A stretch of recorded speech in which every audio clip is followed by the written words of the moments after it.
Так, друзья, у всех свободные руки? Давайте с аплодисментов войдем, как будто мы телевидение прям настоящее. Moscow Python продолжается в парке Горького. Вышло солнышко. Друзья, как тепло, как хорошо. И сейчас я представляю бразильца, который ненавидит футбол, перед русскими, которые ненавидят водку. Поехали, друзья. Pablo, please. This is the time. We will welcome you on the stage. Thanks. Yeah, it's working. Yeah. So like I started here. So my presentation is called Types Beyond Any, but I mean kind of approach here, type driven development. Называется типы помимо Any. Just resume about me. Like my name is Pablo Aguilar. I'm really like functional programming enthusiast. I'm one of the dry Python core developers. So if you don't know dry Python, pay us a visit there. So what's a type? Right, when you just start talking about typing or when learning some new language, like type just a type, like just use it, you know. But that's not wrong. Итак, тип, что такое тип, грубо говоря? Просто используем его, да? Типы на самом деле это информация, ну по сути, да? И это информация про различные границы, по их данным, да? Ну то есть... Like this one, like ну вот, прекрасные типы. У каждого типа, в принципе, свои какие-то границы. Int, float. Я могу даже придумать какие-то новые типы внутри инта. То есть типы, в общем-то, меняют то, как я работаю с данными, как мы видим код и так далее. Да? Небольшой примерчик здесь. Вот у нас бинарная некая последовательность. И я добавил туда string. И у меня есть буковка А. Ну, если я хочу, что это бинарная последовательность на самом деле int, то это на самом деле 65. Но тип это же своего рода такое обещание или намерение. Ну, то есть, давайте сделаем наши намерения более четкими и понятными, используя типы. Первый пример здесь, таким образом, это нормальная функция floor div. Пожалуйста. Значит, параметр у нас integer, и возвращаем тоже integer. Прекрасно. Ничего особенного.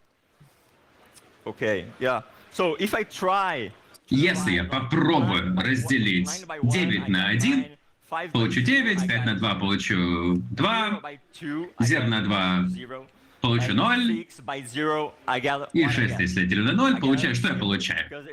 Error получаю, потому что на 0 мы разделить, разумеется, не можем.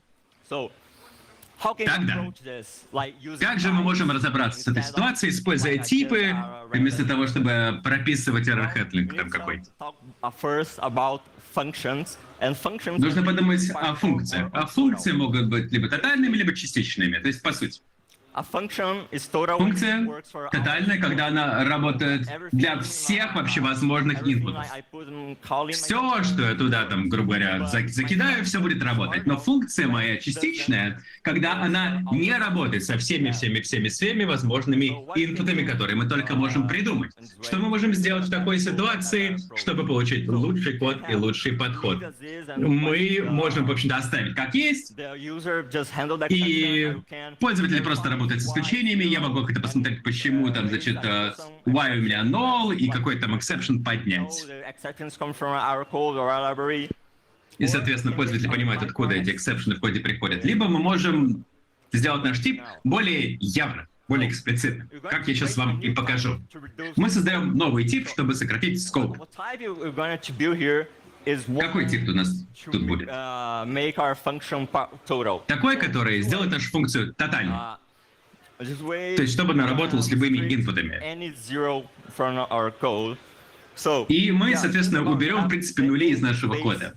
Вот у вас есть пространство int. И мы внутри int создаем еще один тип, где нет нуля.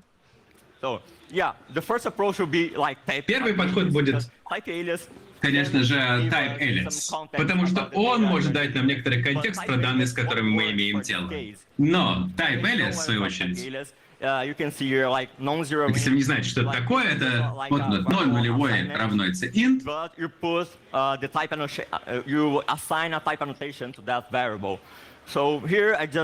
Итак, здесь я просто поменял свой y с инта на non-zero int, который я сделал. И вот, грубо говоря, я запускаю floor div. Но оно не сработает, потому что когда у вас type ls, ваши типы эквивалентны. То есть мой non-zero int, не нулевой int, он уже int.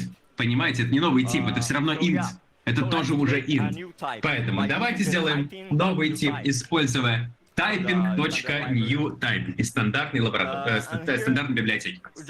И здесь мы, в принципе, импортируем новый тип и создаем наш non-zero int тип, и, в принципе, Я его привязываю к инту. То есть, я говорю, ребят, non-нулевой int связан с интом. Это правда новый тип для тайп-чекера.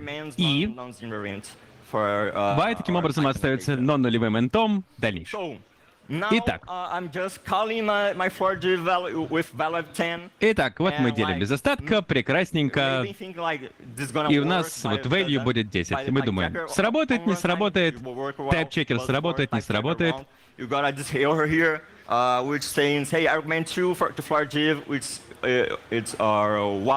Значит, аргумент 2 для for div, наш y.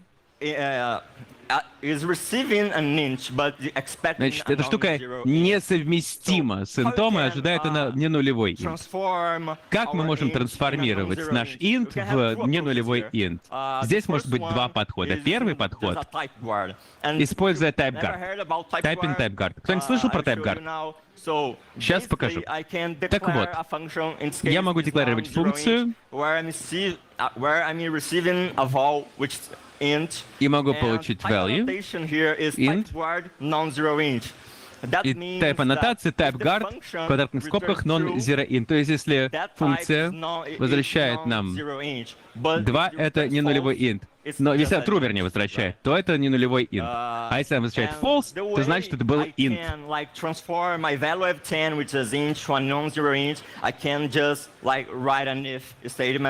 Я могу просто здесь if написать. If is non-zero int value, автоматически, грубо говоря, int будет конвертировать в non-zero int. Пока внутри if стейтмента вы получите наш нулевой int. И, в общем-то, никакого тайп-чекера не нужно. Далее.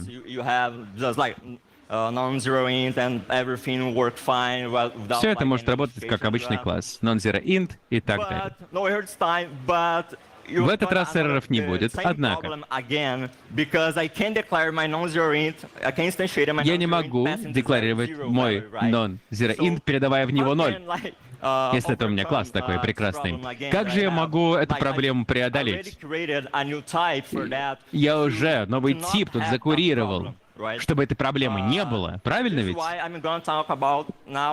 Для этого я поговорю про фантомные типы. Я просто скажу. Я топлю за имплементацию этой библиотеки Phantom Type. То есть, по сути, здесь в рантайме этого типа не существует. Для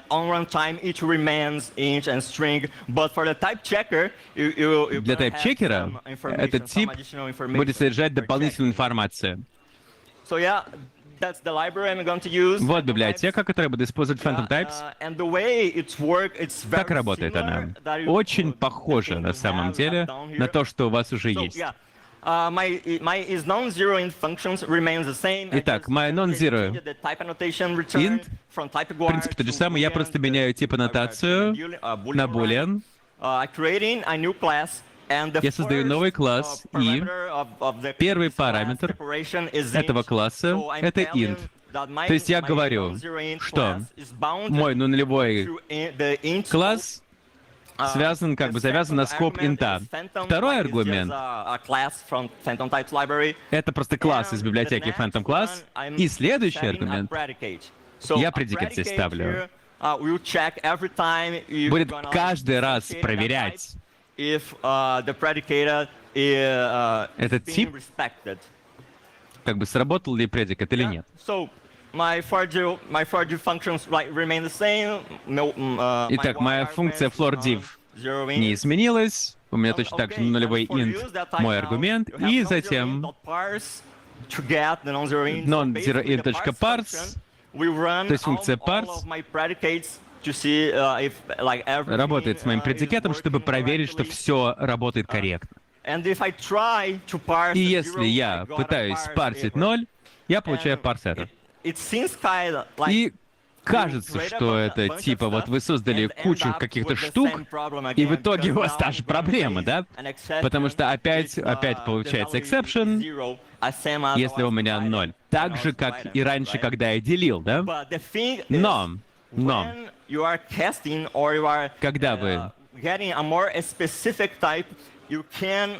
получаете более специфический, используете более специфический тип, вы можете добавить туда разные классные фичи. Или вы можете использовать этот тип в других местах. В этом примере. У меня там функция деления без остатка, да, был ее код какой-то, и вот, грубо говоря, есть код до и после. Но подставьте вашу функцию, более сложную функцию вместо функции деления без остатка. И теперь, когда у меня этот класс, int без нулей, в принципе, я могу все это использовать.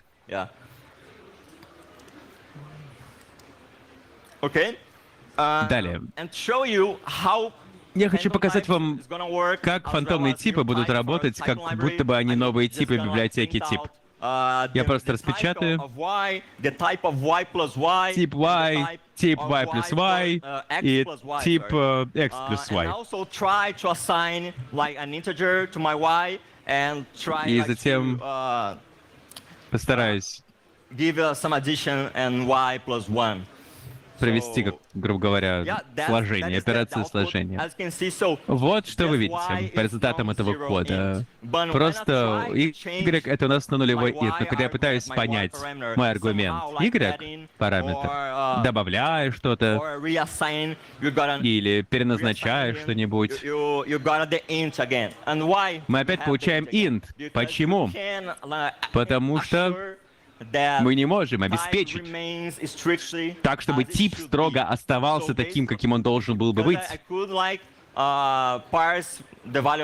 Я мог бы парсить, там, грубо говоря, единичку или там точка минус 1, и опять у меня будет 0.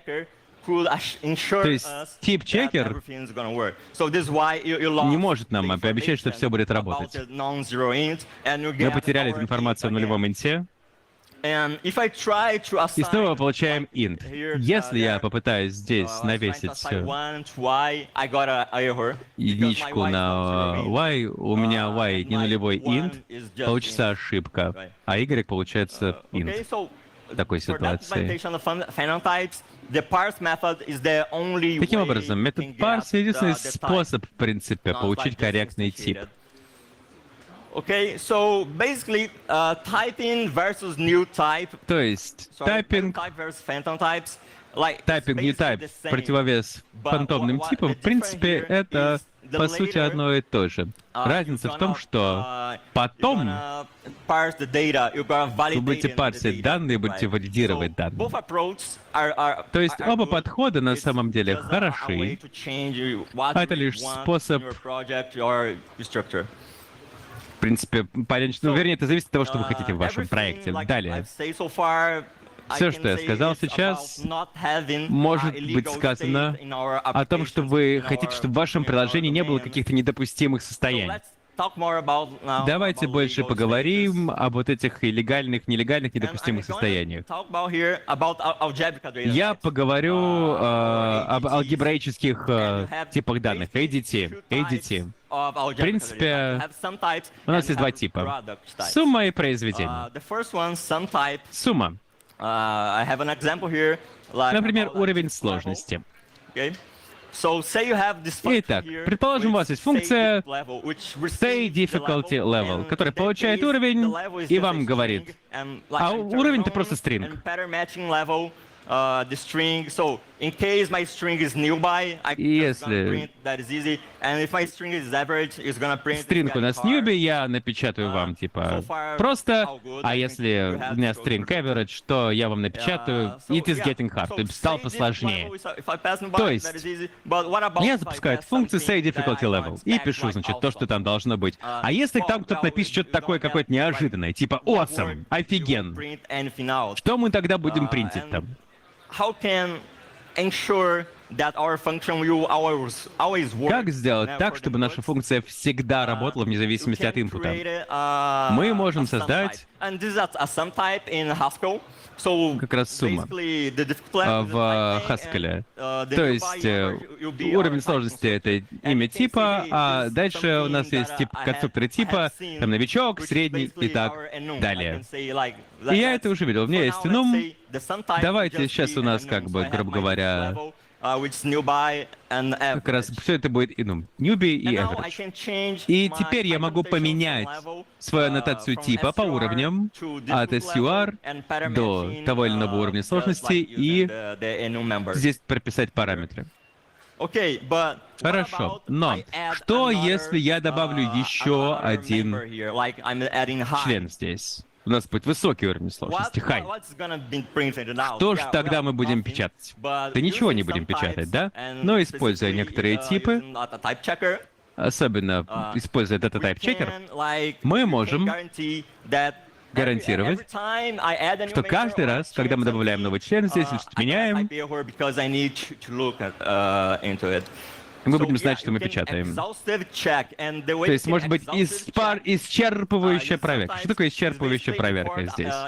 Мы можем импортировать assert never из библиотеки typing и добавить специальный дефолтный кейс. Case as unreachable, assert never unreachable. И этого будет достаточно. И здесь я говорю, assert never содержит в себе особенные параметры. Так вот, это значит, что у меня здесь, в принципе, кейс, которого у меня нету, как раз высокого уровня. И здесь я добавляю еще один кейс для high, чтобы type checker сработал. Так вот, давайте начнем теперь с типов продуктов. Здесь пример про speaker paper, Haskell. Это мое название типа. У меня есть тип конструктор.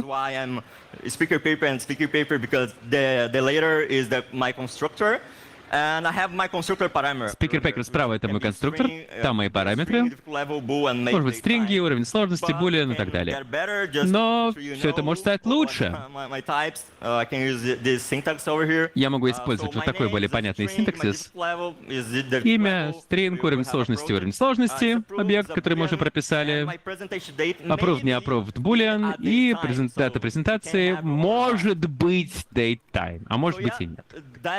Так вот, это просто нормальный класс в питоне. И я использую дата-класс, чтобы, грубо говоря, запустить init-функцию и так далее.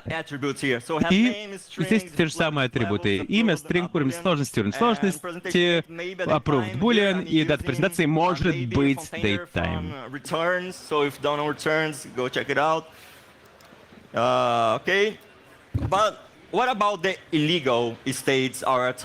Как насчет этих недопустимых состояний, о которых я говорил?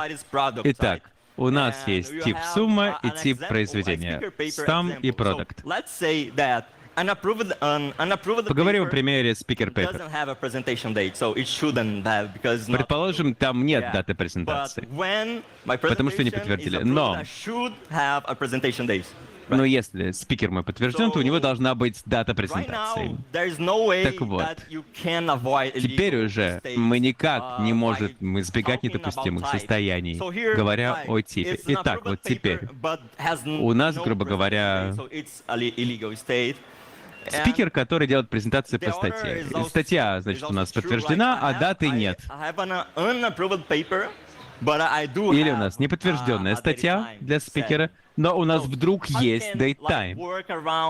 Как мы можем избежать такого рода недопустимого состояния, когда у нас есть спикер, есть его статья, по которой он будет выступать, статья не подтверждена, а дата и время выступления есть. Мы можем сочетать сумму и произведение вместе. Итак, пример. Схожие Схожие данные, как и раньше, но теперь у нас есть два типа конструкторов типов, вернее, для подтвержденной статьи, и теперь там есть дата презентации, которая не может быть, а на самом деле тип. То есть мне нужно обязательно заполнить это поле, когда я запускаю класс. Когда я говорю о некоторых классах, о некоторых типах, я говорю, что некоторые типы — это enum. Но enum — это же просто подсет определенного типа. Tagged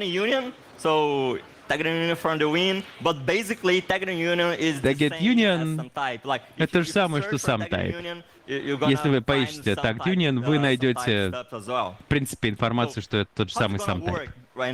Как это будет работать? Итак, то же самое в Haskell, теперь в Python. Итак, мы разделили наш класс на два. У меня есть подтвержденная статья и неподтвержденная статья. И подтвержденные, этот мы атрибут, в принципе, убрали, потому что класс, ну, как он называется, так понятно. И теперь я хочу создать type alias. У нас есть speaker paper, и, соответственно, мы используем union type. Если вы не знаете, что это такое, я могу сказать: ребят, эта переменная здесь может быть этого типа, или другого какого-то типа до бесконечности. То есть speaker paper может быть либо подтвержденная статья, либо неподтвержденная статья. Speaker paper — unapproved paper или approved paper. И то, и другое. Вверху у вас новый синтаксис, который вы можете использовать, но если как-то у вас не поддерживается такой синтаксис, можете писать как внизу, используя union. Итак, у меня есть новая функция анонсировать как бы вот эту статью. Итак, у меня есть моя статья из speaker paper, и теперь мы смотрим, мэтчим, это у нас подтвержденная статья или неподтвержденная статья. Pattern matching when it's approved. Okay. So yeah, I just added the approved paper keys, and now everything are working. Итак, все в принципе работает. Is done, but все в принципе готово. Но теперь у вас нету недопустимых состояний, потому что у вас два отдельных класса для подтвержденной и неподтвержденной статьи. И если у нас подтвержденная статья, то там дата должна быть заполнена. Да. Что же мы получаем? Вот так. У нас как бы явная конверсия между состояниями. Одно состояние конвертируется в другое абсолютно явно. Вместо булиана, там, подтверждена статья или не подтверждена статья, у нас разные типы, которые сами по себе говорят, подтверждена статья или нет. И можем делать исчерпывающую проверку, потому что мы используем union. Окей. Если мы не пишем парамэтчинг, или ваш Python, ваша версия не поддерживает такой мэтчинг по параметрам, или вы не хотите писать if'ы, используя там if is instance бесконечно, вы можете использовать tag вместо типа. Вы можете добавить тег к классу. То есть там может быть определенная информация, либо вы можете добавить конкретный атрибут tag для вашего типа. Но здесь я просто возвращаюсь к классу из approved. И теперь тип там literal. Вы видите, для approved literal true, а для unapproved literal false. Literal теперь вынуждает нас всегда использовать то значение, которое вы выставили. То есть я никак уже не могу поставить true для неподтвержденной статьи. И наоборот. Это также обеспечивает, что у вас не будет подтвержденной и неподтвержденной статьи. И, соответственно, если у меня подтвержденная статья, кстати говоря, я добавил здесь if not. Я просто хотел показать, что вы можете также использовать ifы для проверки здесь. Если я уберу elif, not paper is approved, у меня будет ошибка, потому что я хочу как раз как бы проверить здесь до конца. Итак, я говорил здесь о том, как мы можем работать с нашим доменом. А как насчет того, что за пределами нашего домена? Что мы можем здесь сделать? Как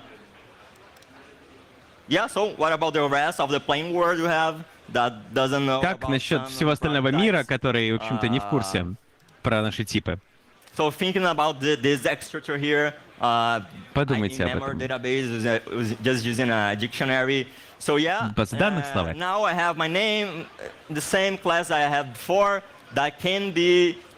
Тот самый класс, в котором не может быть вот этих невалидных состояний. Type classes. I'm Тип. gonna show you type classes right now. Type Type classes. It's like an interface. Это типа как You know, интерфейс. it's like a protocol you already know in Python, but it's not implemented by a type, but it's implemented for a type. Но он разворачивается для типа. Я буду использовать здесь классы.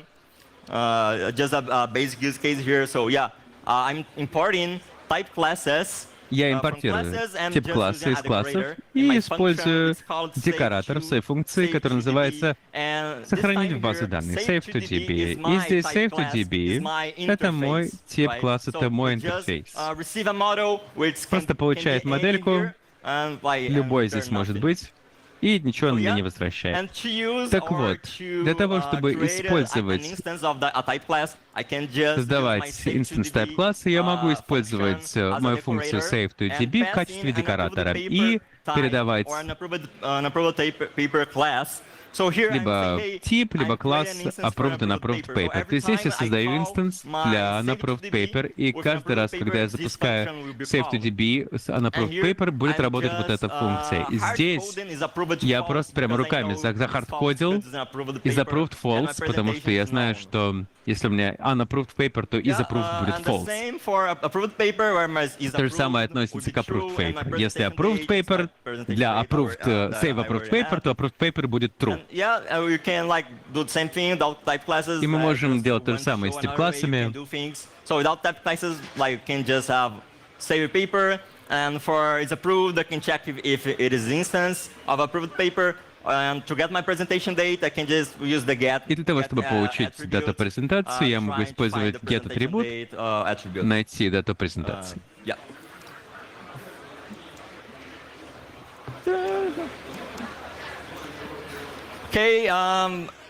Вопросы безопасности. Не будем углубляться сильно глубоко. Это то, что, в принципе, стоит знать, да? Things using Python. The first, I think, like its most basic example you have, which is literal string. Вы можете использовать literal string. Этот пример я увидел в документации к Python. У вас есть ваша функция runQuery, она получает, грубо говоря, literal string от сиквела. Что же это такое за literal string? Первое — call runQuery.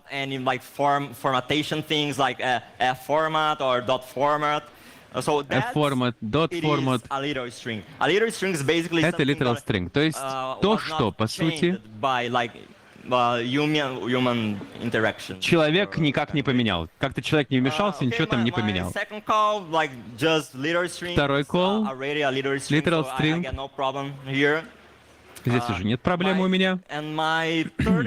И третий мой query, третий запрос select from плюс literal string. Вы видите? Я конкатинирую здесь. Если то и другое literal string, то я получу обратно literal string. То есть type checker будет окей здесь. И потом я просто какой-то рандомный стринг туда засуну, то будет type checker error. И если я попытаюсь, опять же, сформатировать вот так вот, как в последней строке, то тоже у меня будет type checker error. Мне кажется, лучшее, что я могу здесь показать, это вот такой слайд на самом деле. Я понимаю, что это SQL injection, да.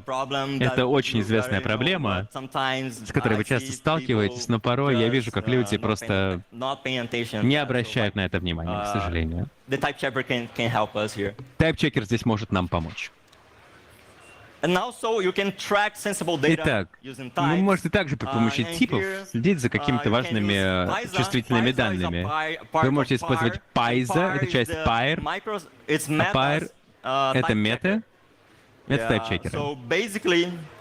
То есть, по сути, вы можете сказать: ребят, это мои какие-то особенно проблемные чувствительные данные, вот где они живут. Я не хочу там ни принтов, ни логов, ничего.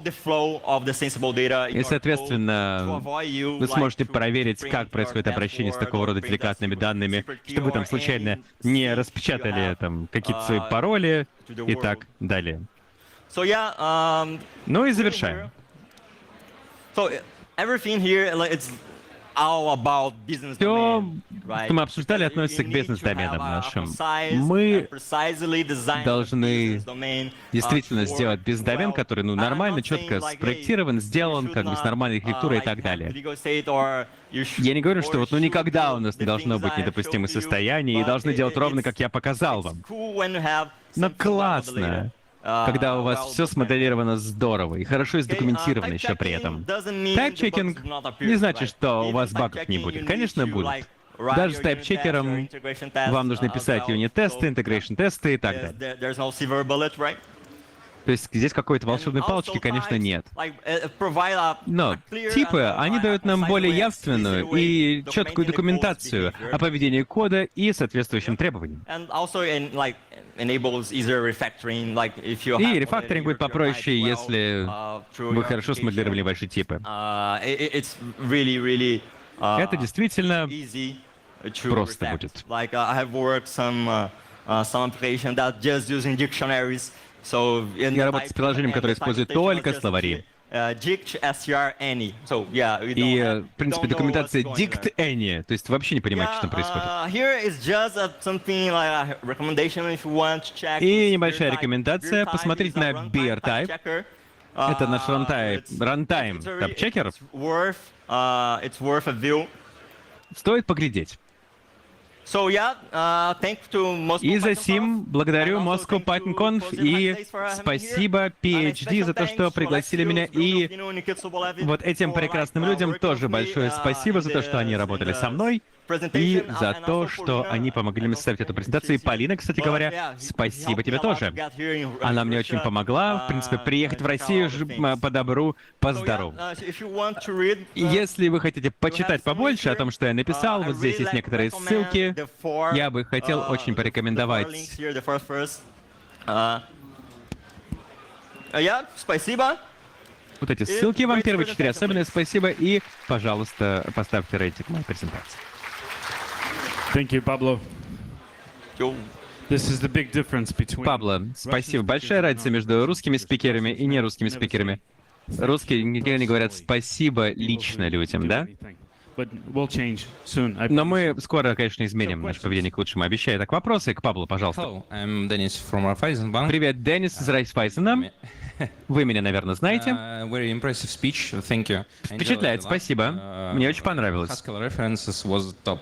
Ссылки на Haskell вообще супер, по моему I мнению. have some question partially У меня related есть to вопрос topic. частично по How do теме. you think is А вот our current typing state is mature enough to be Созрел compared ли, to statically созрели ли typed типы, language like чтобы Java, сравнить со статичными языками, in, например, как terms Java, of reliability, resilience, в контексте and so on? надежности, устойчивости и так далее?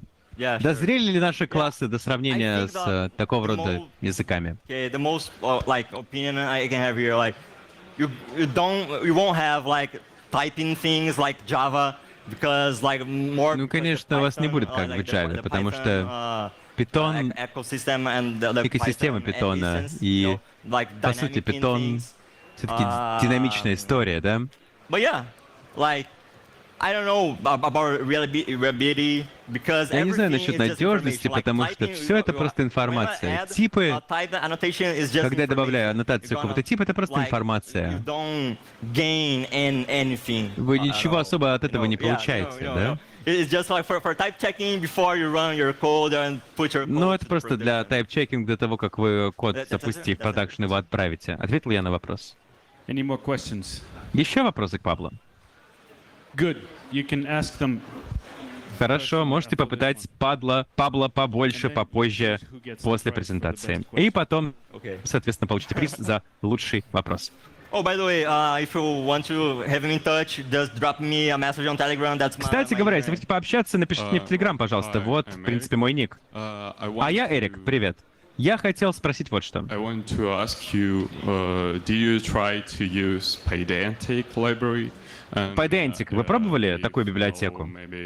А если не пробовали, то с чем это может быть связано? Возможно, какие-то проблемы Yeah, I have по used Pydantic. производительной And I системы. guess, like, the last Ну, я release, you have, like, a really использовал. improved Мне speed, кажется, в because I последний релиз actually стал write сильно in Rust, I быстрее, guess. потому I что, мне don't кажется, remember. на Расте они там написали что-то. But yeah, I have used it. I think it's a good tool to have. And, Чуть-чуть использовал. Инструмент хороший, в принципе, но не могу сказать много. Я показал вам beer type.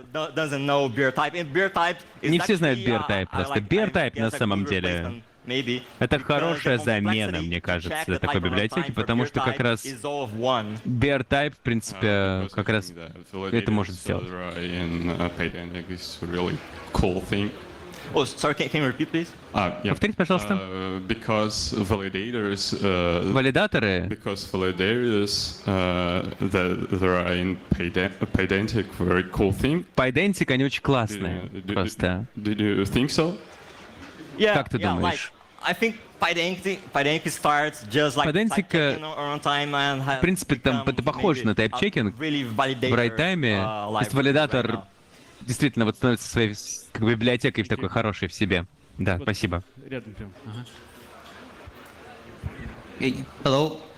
Thank you for your presentation. Спасибо за презентацию. Я Я никогда не слышал про фантомные типы, поэтому спрошу, как они работают со статичными тайп-чекерами, такими как NumPy. Ты знаешь? Ой, я забыл об этом сказать. Пример, который я показал на самом деле. Я использовал MyPy, на самом деле, для тайп-чека. То есть все там было с MyPy сделано. MyPy, он расширяем. То есть Phantom типы, в нем есть плагин для MyPy, если я не ошибаюсь. То есть там стопы есть. Там стопы есть для фантомных типов. Стопы. Нет, нету. Окей. More questions. Еще вопросы? Закроем цикл. Thank you. One more question. What do you prefer, MyPy, Pyrite? А что вы предпочитаете? Pyrite, Pyra, MyPy или другие тайп-чекеры? Что бы вы порекомендовали, так сказать, братьям-питонистам? Thank you.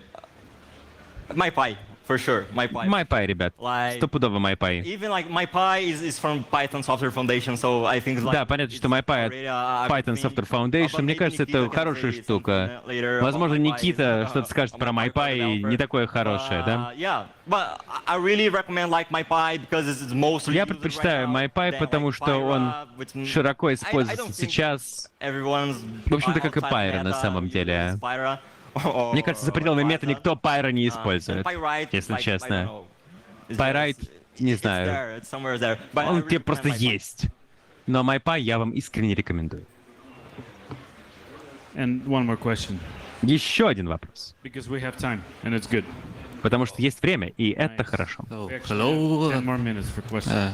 Yeah, please. Thank you for your speech. I wanted to ask Спасибо you, за спич. Хотел what do you спросить. think about gradual typing?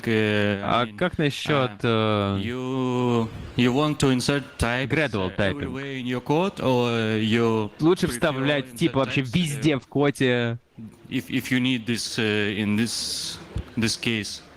Или просто, грубо говоря, только если надо их добавлять? You insert types everywhere in your То есть ты code, вообще везде or вставляешь типы в different коде? place if Или you really в need разных this, местах, this, просто где this надо, place? грубо говоря? So I couldn't understand. Can you please? Пожалуйst, повторить вопрос. How often Sorry, you Насколько how often you часто insert, types вы вставляете in новые your типы? code? Every variable, every Везде, function, везде, every function везде, in на your code, каждой it's like- функции? or not? Или, грубо говоря, время от времени? Like, if I have a project, I project. If I start with typing, like I put typer everywhere. But Я стараюсь if it's just like везде a project закидывать that типы. doesn't need type, Но если, yeah. в принципе, в I проекте not это не надо, do ну, я не partial буду, как typing, бы... you know. So, or I add, or I don't. Я не add буду делать type. так частичного добавления новых типов. Либо добавляю, либо как бы на полную катушку, либо не делаю этого. Вот так вот. Who Pablo. gets the prize for the best question? Кто получает приз за лучший вопрос? Yeah, yeah. It's, Take your time. it's one prize. Yes, one prize. One prize. Yeah. The rest will Or- just get the free coffee. Yes. Или бесплатный кофе. Кто I получает приз? guess that over there. Okay. Yeah. Thank you. We also have a souvenir for Вот you. это. personal. Кстати говоря, у нас для тебя есть There it сувенирчик. goes. And Вот, so good to пожалуйста. have you here. Oh, thanks so Thank much. И хорошо, что ты с нами. Nice. It's for. Thank you very much. It's for you. Oh, thanks. Это тебе. Спасибо We hope большое. that you will see Мы Moscow надеемся, City with the sun and beauty. And что ты все-таки увидишь Москву при солнышке и красоте. good, good to you. Yeah. Thank you very much. Have a good conference. Хорошей конференции. Прошел мальчишка, да, собеседование в Райф? Вот. Нормально.